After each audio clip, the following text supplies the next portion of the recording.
Alrighty. I want to tell you a little bit of a story. These two books are related. One is The Song of Beowulf, and it is, I would guess, probably 1920s, 1910. It doesn't actually have a date. There you go. Beautiful, isn't it? It is rendered into English prose by Professor R.K. Gordon. And the other is Beowulf Dragonslayer by Rosemary Sutcliff. And it is a young adult version of the book, which came out, I can't remember exactly, 61? 61. So, last summer I had my 7-year-old nephew here, Jules, and he had, we were reading together a book he had on dragons. And it mentioned, just in passing, it mentioned Beowulf, who, as you know from Rosemary Sutcliff, is a dragon slayer. I said, oh, well, that's interesting. I know he did a lot of other things too, and I happen to have a little book about him. So here it is. Do you want me to read to you a little of it? And he said, sure. So I started to read to him from the Song of Beowulf, and I quickly thought, he's not going to want to hear much of this. Lo, we have heard the glory of the kings of the Spear-Danes in days gone by, how the chieftains wrought mighty deeds. I must say, I don't know how to pronounce these words, so please forgive. Often, Sild Skeffing wrested the mead benches from troops of foes, from many tribes. He made fear fall upon the earls. After that, he was first found in misery. He received solace for that. He grew up under the heavens, lived in high honor, until each of his neighbors over the Whale Road must needs obey him and render tribute. That was a good king. Later a young son was born to him in the court. God sent him for a comfort to the people. He had marked the misery of that earlier time when they suffered long space, lacking a leader. Wherefore the Lord of life, the ruler of glory, gave him honor in the world.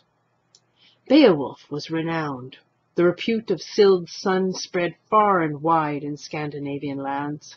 Thus shall a young man bring good to pass in his father's house with splendid gifts, so that when war comes willing comrades shall stand by him again in his old age. The people will follow him.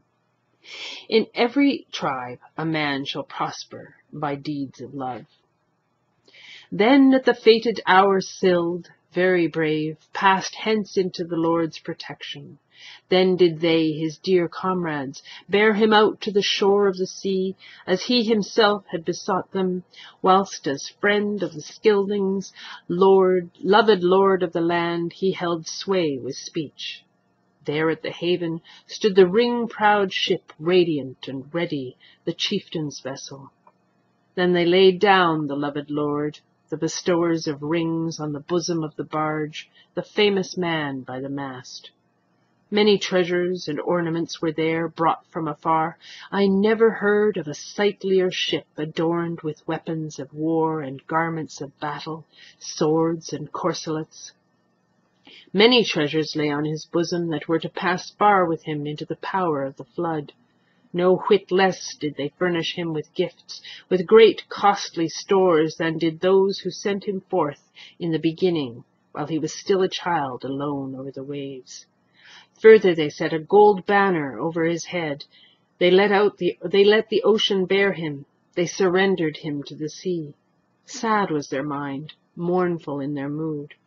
Men cannot tell for a truth, counselors in hall, heroes under the heavens, who received that burden.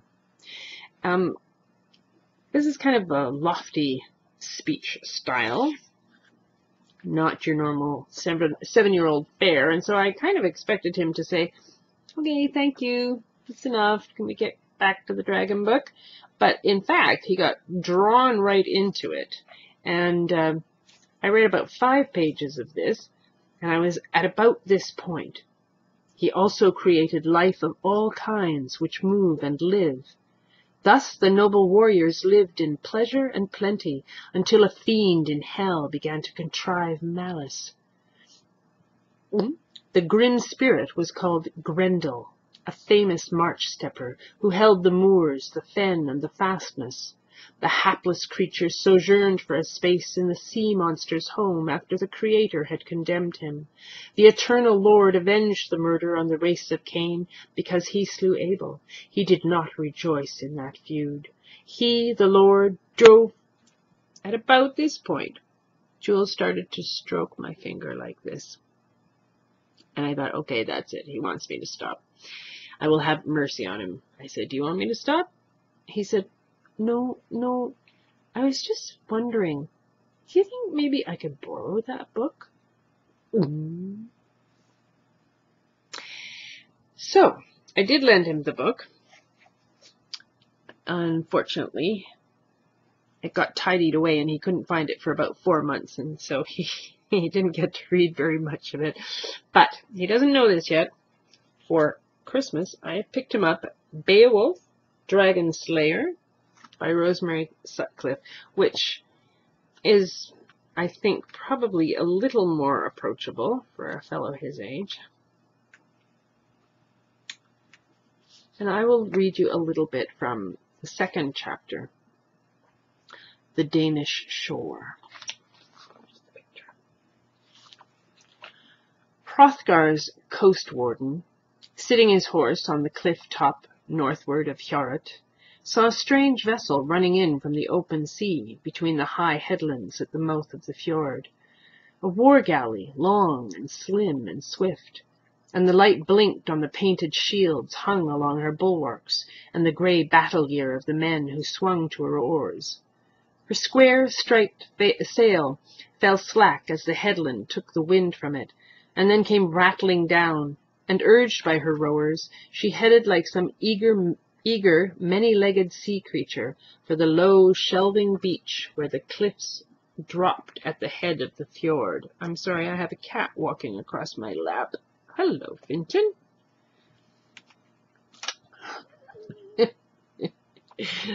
Last take, I had a cat tearing cardboard to pieces. So this is going to be one of the weirder videos, I think. Anyway, where were we? She headed like some eager, many-legged sea creature for the low, shelving beach where the cliffs dropped down at the head of the fjord. Frowning, the coast warden wheeled his horse and, touching his heel to its flank, urged it into the cliff path that looped down in the same direction. He came out through the firs and the salt-burned bush tangle above the shore, just as a strange war-boat came lightly in through the shallows. Her crew unshipped their oars and sprang overboard into the white oar-thresh while it still foamed along her sides, and now they were running her up the shingle to strand on the tide-line. 15 of them, the coast warden counted, and the sunlight sparkled on their weapons as they swung their painted linden shields clear of the bulwarks, and yet they had not the wolf-pack look of a raiding band. Again he touched his heel to his horse's flank, and, spear in hand, rode down into their midst, where they turned at the sound of hooves and stood waiting for his coming, gathered about the upreared dragon prow of their vessel. To one who was clearly the leader among them, a very tall man whose eyes were coloured like deep water on a cloudy day, the coast warden spoke boldly, yet courteously enough. "Who are you, strangers from across the sea, and what purpose brings you to this landfall on the Danish shore? You come in war array, armed as for battle, yet you have not the look of those who come to burn farms and drive off women and cattle. In truth, though we come in war array, the battle that we seek is not with the Danish folk," the tall man said. "As to who we are, I am Beowulf, sister's son to Hygelac, king of the Geats, and these with me are my sword brothers and hearth companions. As to our purpose, a few days since word came to Hygelac's court that Hrothgar of the Danes was in need of champions to rid him of the monster that walks his hall at night. And so we are come, following the Wales road southward across the grey Baltic from our own strand." Hello, Finton. He has now done a complete circumnavigation of the computer and is back for who knows what. Anyway, I'm sorry, I'm so distracted.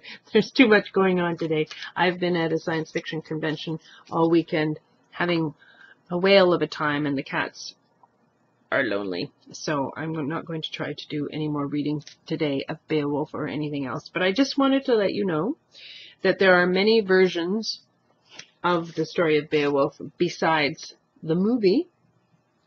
And you might like these better. You never know.